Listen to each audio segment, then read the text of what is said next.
Motoko, don't pause any Motoko?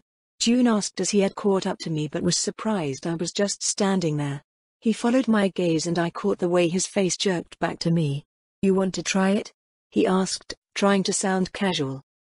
I hesitated. I wasn't exactly big on singing in front of people. But on one hand, I was bored. Like really bored. On the other, it was a real piano. Don't see many of those in Night City. A real antique. Yeah. I nodded firmly, marching over to stand in front of the ancient thing.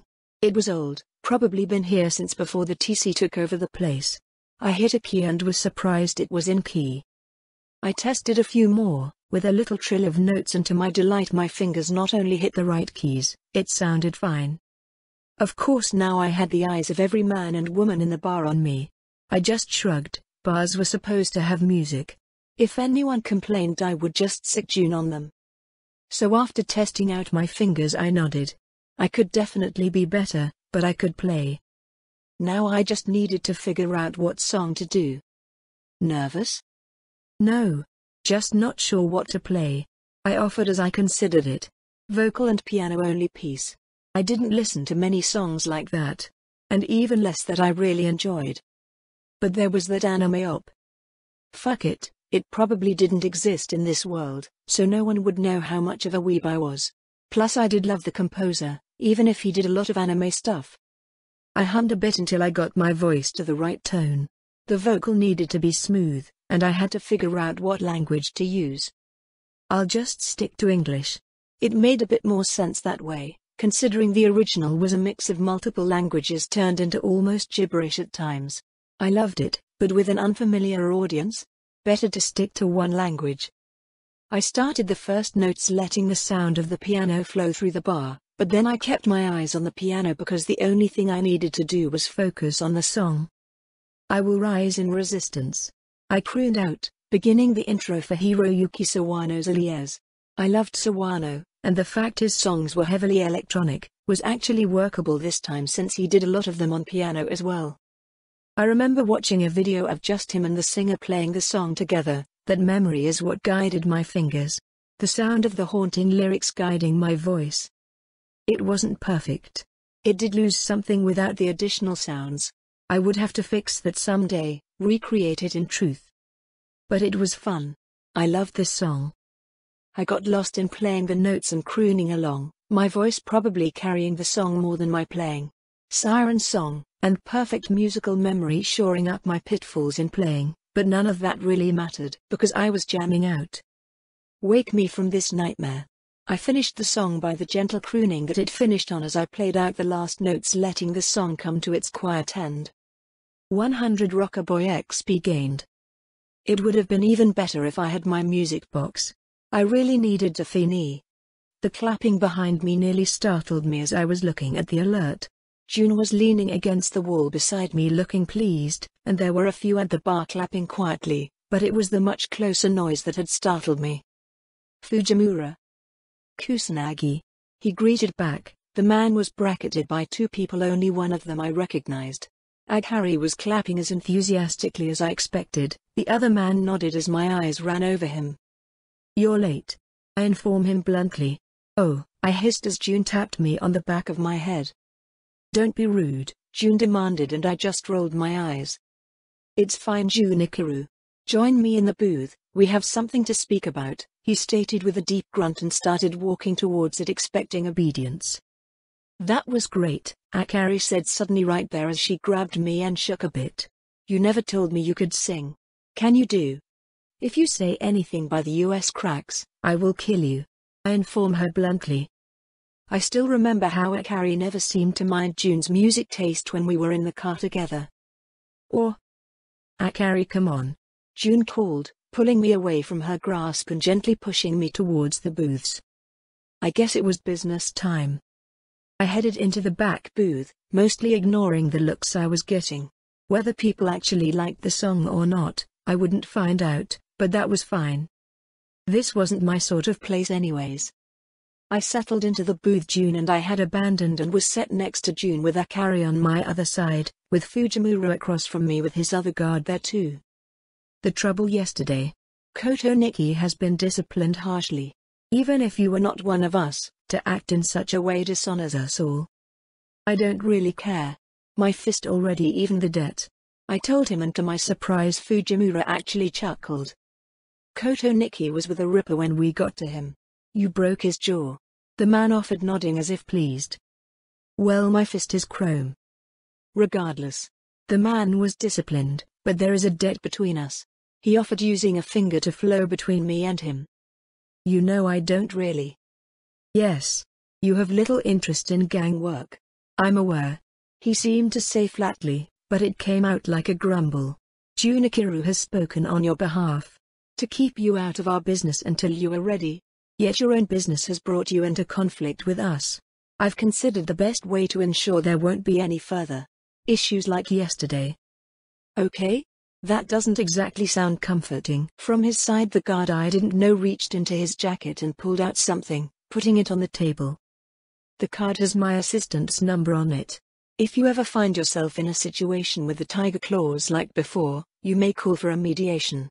I do not want to find out that some fools forced your hand, and created a loss for us. Or did something so foolish as to injure you, and potentially forcing Junikiru to overextend himself. I looked over the business card. It wasn't paper, but a sort of plastic, but didn't really look special. It was pretty standard, and I shrugged, putting the number into my agent with a shrug. Not like I needed the card really. There is one other thing. I have said before, Kusanagi, that just because you do not wish to work with the gang, it doesn't mean that someday you won't need to. That having friends in this city will one day be something you need. This time what was placed on the table was a mask. The assistant had hidden it within his jacket. It was a mouthpiece. Just like June's. A manpo if I remember the word right, although this one was very similar to the one June would wear while he was working. Eerily similar if I was honest. Telling. I don't think I need it. Take it anyways. If you never have a need of it, then it will be forgotten, but someday? Someday you may need the tiger claws on your side. That day? That mask will prove you are not just an outsider, or a hanger-on. Fujimura offered firmly, making it seem like the plastic mask was something more than just a piece of junk. June wasn't going to let me leave it though. I could feel him nudging me on the side. Fine. I grumbled, grabbing the stupid Oni mask. I ended up just holding it as I didn't have a better place to tuck it away. Then that is that. Yesterday was a mistake. We have made arrangements now to ensure it does not happen again. Are you satisfied with our apology? Fujimura asked, and I sorta took a second to process. I suppose to the TC this would be a big dishonor thing. I had saved one of their bosses and almost got flatlined or worse by one of their henchmen. Yeah. It's fine. Shit happens. I offered, and I could practically hear June's eyes roll beside me, but Fujimura nodded, seemingly satisfied. Then I must leave. I have other business to complete. Junikiru, take the afternoon off. Aghari, I will need you, Fujimura demanded, causing Aghari to pout as she put down the drink she was about halfway through. Also, Kusanagi, your piano needs work, feel free to practice. He told me suddenly, then walked off. Did Fujimura just fucking burn me? Asshole. I did not in fact play more on the piano. Now that the meeting was over, I glared at June until we headed home, and luckily for June I didn't make him ride bitch. He hadn't had much to drink, so he was still good to drive. What are you going to do with your day off? I asked him, and he shrugged as he pulled into the parking space at the apartment. Take a nap? I snorted at my brother's decision, but I wasn't going to tease him for it. Naps were amazing sometimes. I'll be coding some more, so I'll be quiet. Don't worry about it, he said, patting me on the head while looking down towards the menpo I had currently half out of one of my pouch pockets. June had one of those stupid proud looks on his face. Just because it's the same as yours doesn't mean I'm gonna wear it. It means they think you are valuable. You are much safer now. If anything happens, I won't have to push to rescue you again. He smiled pleased, and I just scoffed. I wasn't planning on getting kidnapped again. Okay, after yesterday I'm not planning on getting kidnapped again. I won't be walking into a place of what should be nominal allies, with a VIP beside me again. Next time it'll be me alone, fully armed, and ready to start shooting if someone does something I don't like. In the end I followed June back inside the apartment, stopping only to grab a drink from a vending machine, and then a quick stop in my room to drop the menpo off. I didn't exactly plan to use it. Kinda tacky, the color wasn't mine either.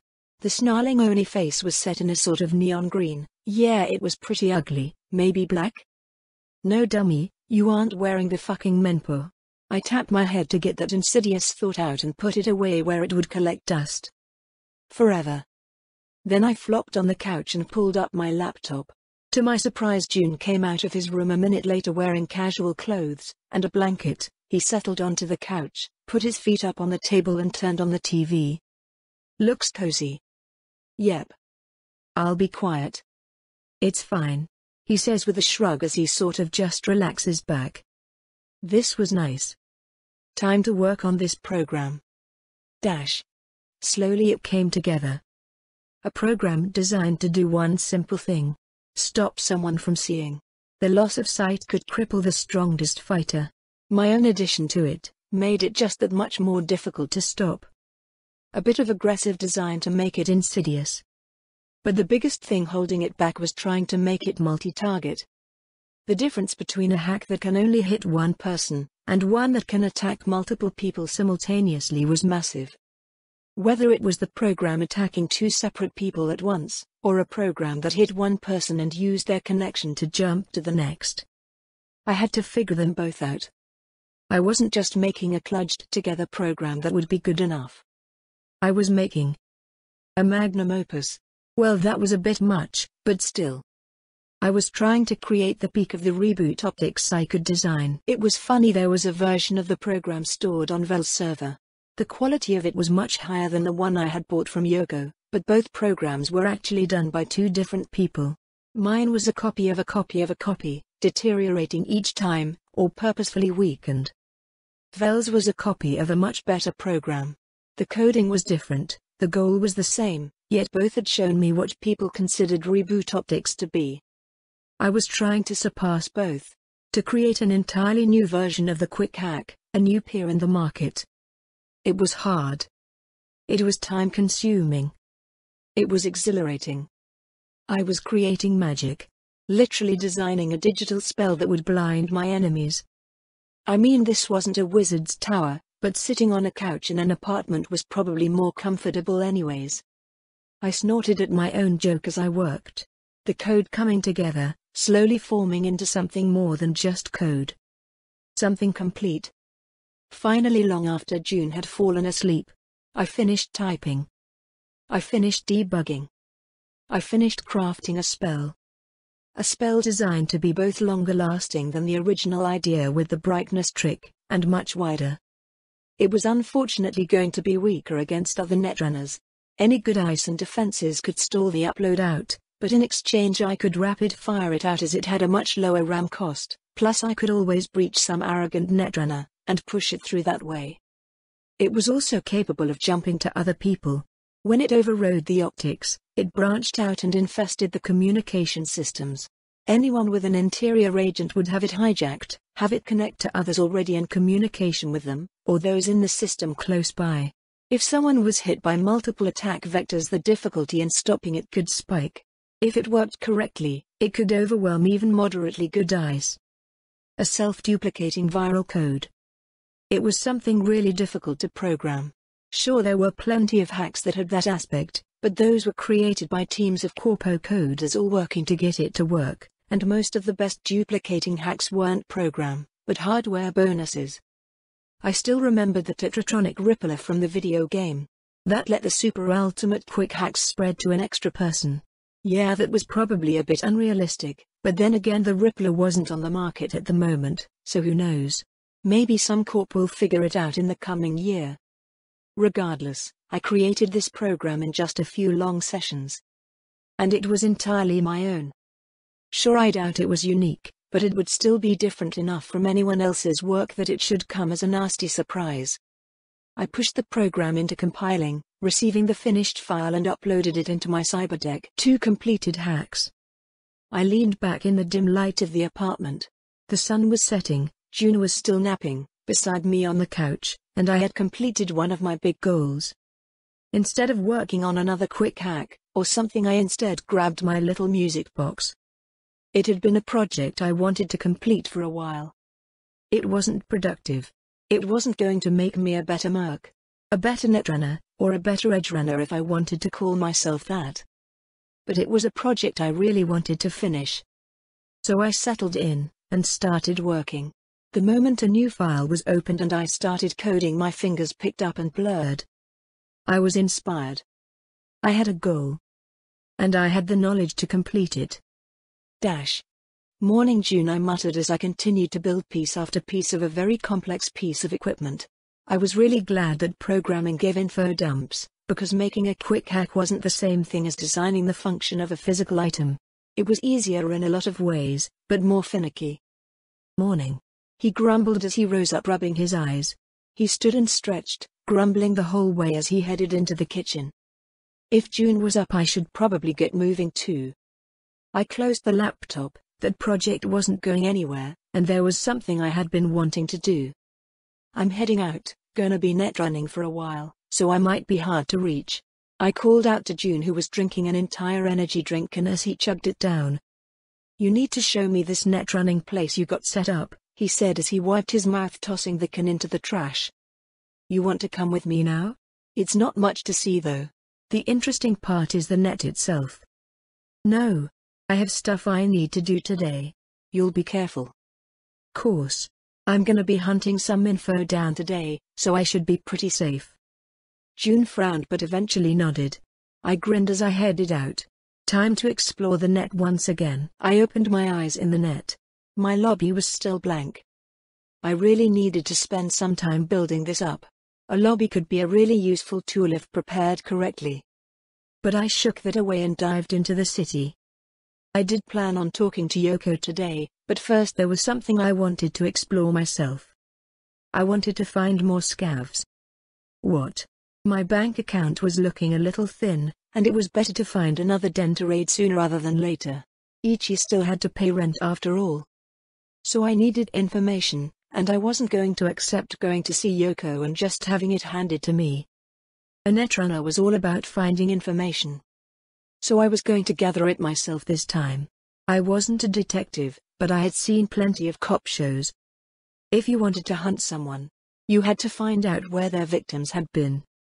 So first step was the NCPD criminal database. It was easy enough to find the location of. I jumped to the NCPD CityNet page, and instantly I was in front of a prison of a building. Gates, and fences, digital barbed wire, and demons shaped like dogs walking around the walls. I scoffed though. For all of its look of security, that's all it was. I walked right up to the gate and requested access. The gate opened and I was allowed to access the public pages.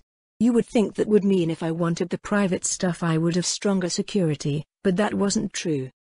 I walked past the gate, past the guard demons, past the security, into the lobby of a building, and then once I was in, I just turned away from the lobby room. That looked like I was visiting the DMV.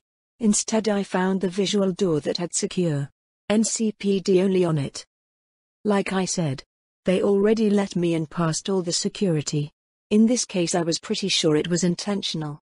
The NCPD didn't care if someone went looking for their criminal database after all. I mean, I already had access to it through my Kiroshi. The access that Vic had set up for me was super common, and so it was child's play to just walk through the secure door into a file room. The door lock on the door was flimsy and I breached it within a few moments. Like I said, someone wanted people to be able to access at least this set of files. Inside was a storage room, nearly infinitely long, filled with old storage cabinets. I walked over to the first one and popped it open. Inside was files on a recent Grand Theft Auto. I closed the drawer. I needed something else. So with a bit of a mental command, I inputted a search function for all files relating to kidnapping. The room rumbled. Like I was in the Matrix, and thousands of the cabinets vanished as the whole space rearranged itself. Then when the shifting room still left me with millions of cabinets, I narrowed it more. Within the last 4 months, it rumbled and shifted again. There were still a ton of files, but at least now I could start. First, just to see, I added scav into the search to see what would happen. The room didn't alter in any way that I could see. I pulled open the first file closest to me. Violet Espinosa, age 27. Reported missing 4.17. Deceased. Scav. Peter Franklin, age 36. Reported missing 5.2.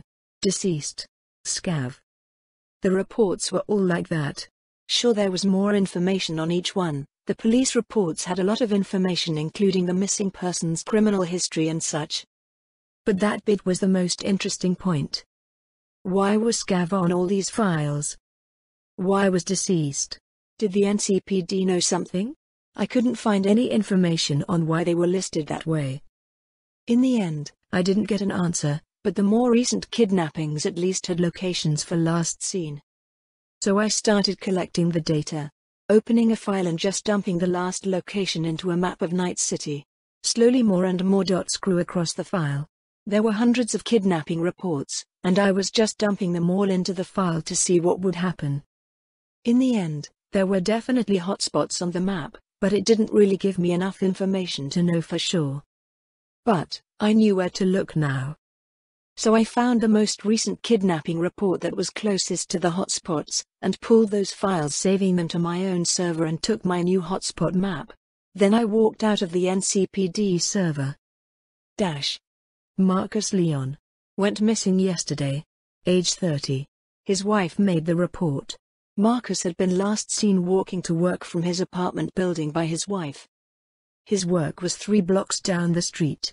He never made it to work. But I had a general time he had left. And this was a modern city. It had cameras everywhere. So first I walked to the apartment complex that Marcus lived in.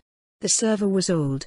It didn't have the security to really stop me as I accessed the system, breached past its defenses and accessed the few security cameras still working. Most were broken, but the elevator one worked. I checked the time, and watched. 6:37 a.m. I found him. Marcus steps onto the elevator from the 3rd floor, heads down, and walks out. I jump out of the camera. The lobby camera was broken, but there was an outside camera looking down at the entrance. It was a few floors up, which is the only reason it wasn't broken. 6:38 a.m. Marcus walked out of the complex, turned left down the street and continued his path. Okay. I checked the net for buildings along the road he had gone down. The next building over was a hotel. The security was tighter, but still easily bypassed, especially since I was in the net. Its cameras were active, protected by bulletproof domes so they wouldn't get destroyed. 6:38 a.m.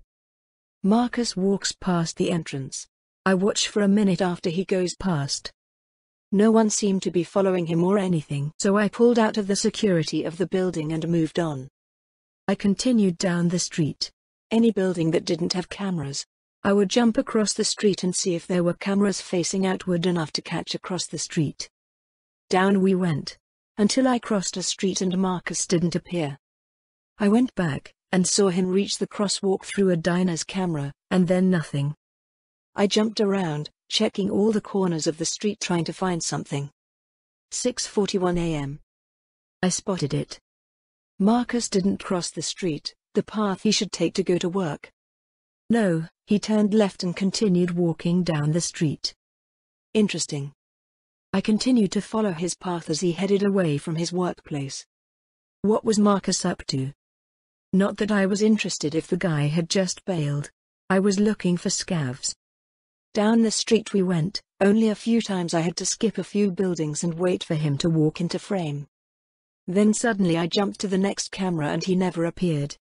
I checked all the cameras in the area. I could confirm he'd disappeared.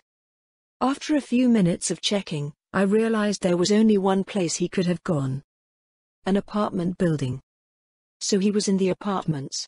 I mean, scavs often set up there, but this wasn't exactly what I was looking for. Where were the group of scavs beating him unconscious or drugging him and dragging him into a rape van or something? The apartment complex was run down, didn't have any security cameras inside. Probably on purpose. But it did have a server still. Everything had a net channel after all, had to have TV. So I started sneaking in. Something weird was going on. The server as I slipped in was dark and run down, Plenty of slow-down spots. I wouldn't be surprised if the TV reception in the place sucked.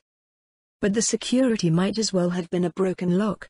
I popped in and checked the apartment listings. Marcus Leon wasn't on the registry, of course. But I did find something interesting. An entire section of the complex that had everyone stop paying rent as one. Consistent rent payments by some of the people and then suddenly nothing. This started months ago. But more interesting? The server data was modified. It wasn't anything amazing, but it wouldn't be sending any alerts to the owner to let them know there was a late payment. Services would shut off still, but the owner wouldn't know he needed to bring in more people. Interesting. Second floor, rooms 220 to 230 were all non-paying. There was a temptation to back out and check it out in person, but I was a netrunner. This was the sort of thing I was meant to do. So I started poking around. Someone capable of hacking into the register to shut off alerts would want internet access. If they had access, they had opened a path. So I started pinging the area around the building. The virtual datascape around me flared up and traffic glowed a brighter color than the rest. There. I smirked. There was a side channel that had been rather roughly built into the side of the server. To my eyes it looked like someone had laid a long wire from the access point between the internet and the building's server, up into the building. I pinged it, making sure to keep the touch as light as I could. It blazed through the wire, showing me a spider web of systems, cameras, and computers all together. I smirked as I slipped through. Yes, there was security. Yes, they had some good eyes. Yes, they had expected it to keep someone out. Not good enough. I breached through the ice, and as I did, a monster slipped out of my avatar. A demon. I smiled at it, as its legs skittered into the server. It looked like a cross between a spider and a facehugger. I loved it instantly. I watched it slip into the server and its actions spread out to anything connected to the system. I slipped in after, traveling through the wire into a low-fidelity server. There wasn't much inside. The server was just a computer system set up to run everything, but I could poke around. I easily snuck right past the guard demon. It was shaped like a robotic dog searching endlessly for intruders. But it had my giant spider wrapped around its face, a single large eye the only thing that could see, and as it looked at me, it just seemed to ignore my presence. I had already been sure it couldn't see me. The demon was perfect for bypassing low-level security demons. Instantly I accessed the cameras connected to the system. I had seen a lot of scav dens. I had grown rather used to the sights of them. This wasn't a scav den. It was a drug den. I scowled. What the fuck? There were drugs being cooked up, and drugs being used. One side of the apartments was set up to manufacture something. The other side was a drug den. Couches and beds littered the area. Plenty of people passed out among the mess and detritus. Okay, something was up. I was on the tail end of a kidnapping. Oh no. It was just a missing person. I scowled, searching the cameras for any sign of Marcus. If he was here, then he really wasn't missing. And there he was. Fuck. I shook my digital head, pulling free of the camera systems. This wasn't my target. A complete bust. I headed out of the hidden server. I considered sending a tip to the NCPD, but it could be useful knowledge. I would keep it for now. Just marking down the info. It wasn't like I couldn't access their little server again in the future. My second demon would take care of that.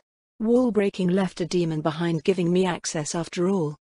That one looked like a giant eye that went and hid itself in the corner of the server room. It would remain quiet and hidden until I needed to access the server again. So I went down the list, taking a small break to hit the bathroom in between. Most of the missing reports went somewhat similar. People running away just to escape. Some ended up caught by rival gangs and flatlined. Some were even picked up by the NCPD despite the report of them potentially dead. I realized that anytime someone reported missing, NCPD just filled out a missing persons report, listed them as deceased with a scav label for some reason. Fuckers. In the end it didn't matter. I was going to search through the missing reports until I found my target. I had all day. And in the end, following the same steps, just tracking people down through old camera recordings, I found them. It was a report on Hannah Curtis, the 40-year-old corpo woman, who worked for a Biotechnica subsidiary. She went missing 2 days ago. She did have more protection than a normal worker, and likely would have been searched for, but her biomonitor confirmed a flatline. So they gave up. I didn't. She was harder to track. I ended up having to follow her car through the city, hacking cameras as I went, even losing track of her once, and only finding her by chance down a side street. I couldn't see exactly what went down, but I could guess. Her car goes in the alley, and minutes pass. Then a truck drives into the alley. Her car drives out of the alley with a new driver and no Hannah. A scan of the man's face told me what had happened. Turns out Hannah had a drug addiction. She stopped in the alleyway to meet her dealer, and he stole her car. Probably knocked her out or killed her. You would think that was the end, but the dealer, a Mr. Samuel Alexander Harrington, had connections. The truck leaving had a man driving that was wearing an image displacer. Couldn't get his face, but the image of the face with crossed-out eyes was more than enough to confirm it was a scav. So I followed along, with notes to follow up with Mr. Samuel sometime. That had been a nice car, and it would be a shame to let him keep it. But I followed the truck. In the end, tracking them through the city was starting to become routine. Security existed, sure, but it wasn't like I was in a rush. Any time I hit a place with security too heavy, I could skip it, try to find an easier camera to hack into, or if I absolutely needed the camera to know where they went, I could just slowly breach in, take my time. I wasn't trying to rescue someone after all. I was hunting. Considering how often I was breaching into systems, I was earning a nice nest egg of breaching XP as a bonus. Then I just followed them home. Sure, the cameras in the area they finally stopped were mostly broken down, or non-existent. But when I narrowed the scavs down to a specific block area, it wasn't hard to then start checking each building one at a time. The people that were running non-scav business were given a mental apology for the intrusion and ignored. Although I would have to keep an eye on that porn studio, there hadn't been anyone acting at the time I breached, but it looked sketchy, and if they were kidnapping people too, well, I would just clean them up as well. But I found them. What had once been a small office building, and that according to the records should be shut down, but had active internet and electricity flowing to it. As I slipped into their net, their cameras told me the full story. Scavden. I noted the address, and even started poking around their systems. I can't believe how easy this is from the net. I couldn't help but admit to myself as I looked around the scavs' network lobby. Sure, their security was pretty good. Great even. They likely had a netrunner set it all up to start with. But it wasn't being monitored, and an automated system was easily bypassed in the end. My Cyber Ninja perk meant when I breached into the system, their security demons had a hard time finding me. Plus it was also infecting the people attached to the network. I was gonna have a lot of fun when I hit this place. Their network would already be mine long before I set foot in real life. I still did that thought. Netrunning wasn't easy. It wasn't a game. I could die here. I was getting overconfident, and that is the sort of thing that kills. I wouldn't just be able to pop a Macstock if someone fried my brain. I shook off the confidence, and mentally switched back to assuming I was being tracked. I doubled down on making sure everything was in place, that my additions to the network, the backdoors and demons wouldn't be noted. Then I backed out after gathering all the camera data I could. I had sent a text to my chums after I got back to my body.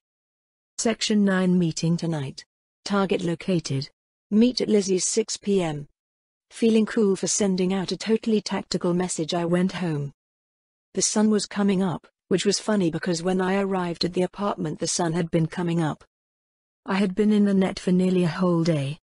I didn't feel too bad, but as I reached the street I jogged down to the parking lot instead of just calling the car here. Even if my stats didn't deteriorate, I still needed a bit of exercise to stretch my legs. I was already a basement dweller at this point. I shook that annoying thought away and went home. I wanted a shower,